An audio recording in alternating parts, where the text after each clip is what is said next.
visits and missions through Fajr Scientific Organization, and he is here visiting the US. He is famous. عمل عملية إلصاق يد لإحدى البنات في غزة بعد ما بترت يدها.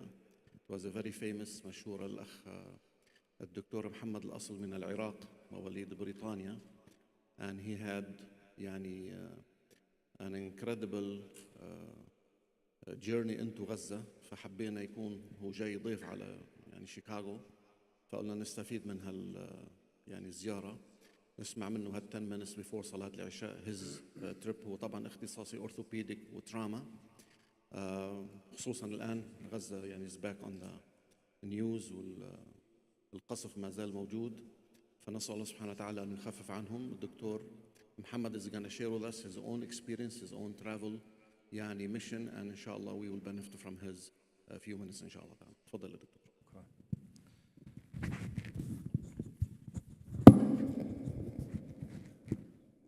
بسم الله الرحمن الرحيم, والصلاة والسلام على أشرف الخلق سيدنا محمد وعلى آله وصحبه أجمعين. السلام عليكم ورحمة الله وبركاته جميعا. I've been told to give this talk in English so it can be beneficial to everyone. So forgive me for those who are predominantly Arabic speaking. People ask me why did I go to Gaza? At the time, I was like any of you. I was glued to my phone. I would watch the killing, the murder, the slaughter of women and children from morning till night. I would wake up, and the first thing I would do is look at my phone. And I would go to sleep, and the last thing I would do is look at my phone. And throughout the day, I would see what new tragedies have fallen upon the people of Gaza.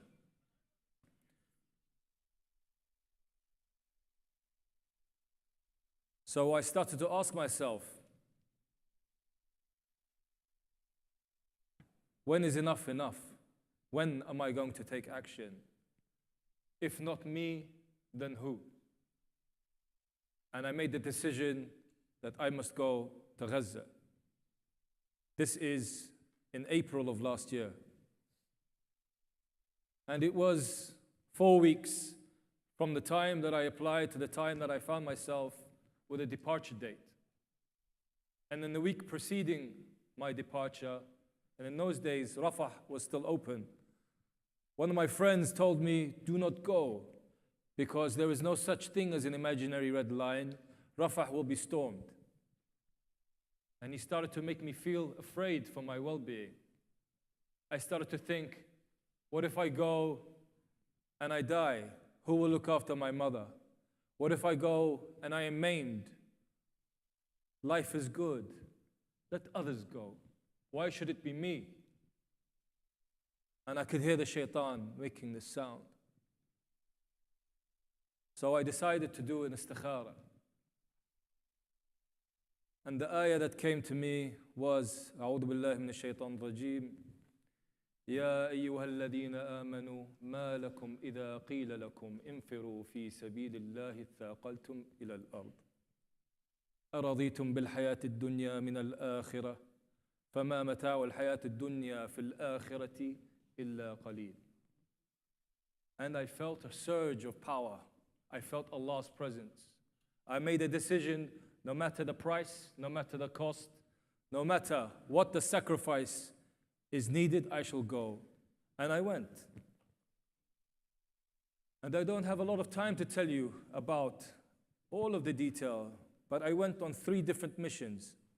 The first mission was 3 weeks. The second mission was 2 months.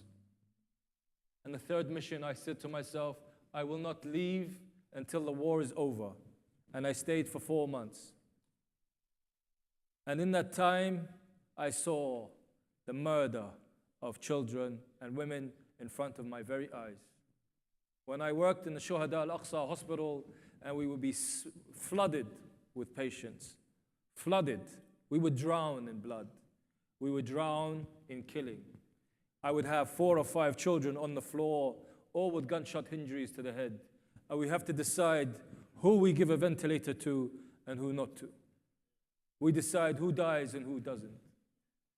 We'll be in a mass casualty incident, and a child of 7 years of age would come with a head injury, and he would lose his pulse. And I looked at my colleague and I said, let's start CPR.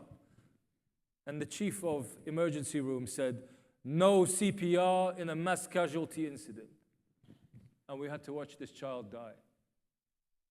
One of the days, a child sat in the corner, lay down in the corner of the emergency room, and death was all around us. And this child was dying on the ice-cold floor of the emergency room. No one around him, no family, nothing. He choked on his vomit. He was dying in front of me. He was gasping.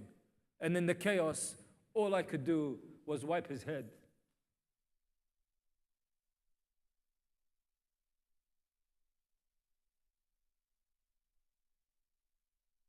Wipe his head and hold his hand, just so that he knows he doesn't die alone. And that was it. Over and over. And I stayed, and I thought it was the end of the war. I lived with them for the ceasefire. And I walked with them from the south to the north. And I visited Jabalia, and I visited Beit Hanun. And I saw the destruction with my own eyes. In Jabalia, not a single strand of grass was alive. It was all destroyed. Life was extinguished there. You know, in the beginning of the war, my mother did not know I was going.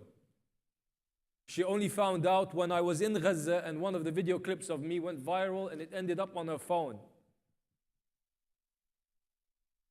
And then between my second and third mission, my family tried to dissuade me from going. They said to me, let somebody else go. You have done your part. And I said, Wallahi, in وضعت الشمس في يميني والقمر في يساري على أن أترك هذا الأمر ما تركته. And in the third mission, when I told my mother that they want me back, but I cannot leave, she said to me, Muhammad, you must stay. She underwent a transformation in herself. Why? Because she understood that this cause needs sacrifice. Tadhiyah. She was prepared to sacrifice me. And guess what has happened now? This ceasefire is a lie. They have killed our people once more. They have slaughtered our women and children. When is enough enough? When do we start to take action? When do we start to feel this pain in our hearts? When are we prepared to give from ourselves?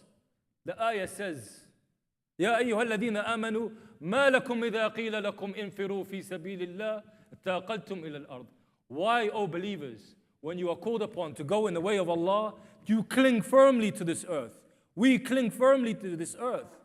Do you not know that the hereafter is better? I remind myself, and I remind you, that the people of Gaza, the people of Palestine, they need us. And simply speaking or doing some kind of social media post does not absolve you of your responsibility. We must all be prepared to sacrifice for this cause.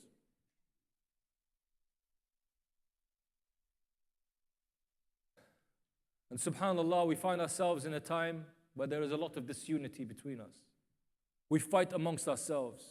We are brave against one another, but we are humiliated in front of the Zionists. Think about that. We can fight each other with all courage, but when it comes to fighting the Zionists, we are cowards, and that's why they destroy us. I am a doctor, I'm a humanitarian, but this needs more. It needs an ummah. So I remind myself and I remind you, please, let us be one. And let us be prepared to make a sacrifice in the way of Allah. Jazakumullah alaf khair. Wassalamu alaikum wa rahmatullahi wa barakatuh.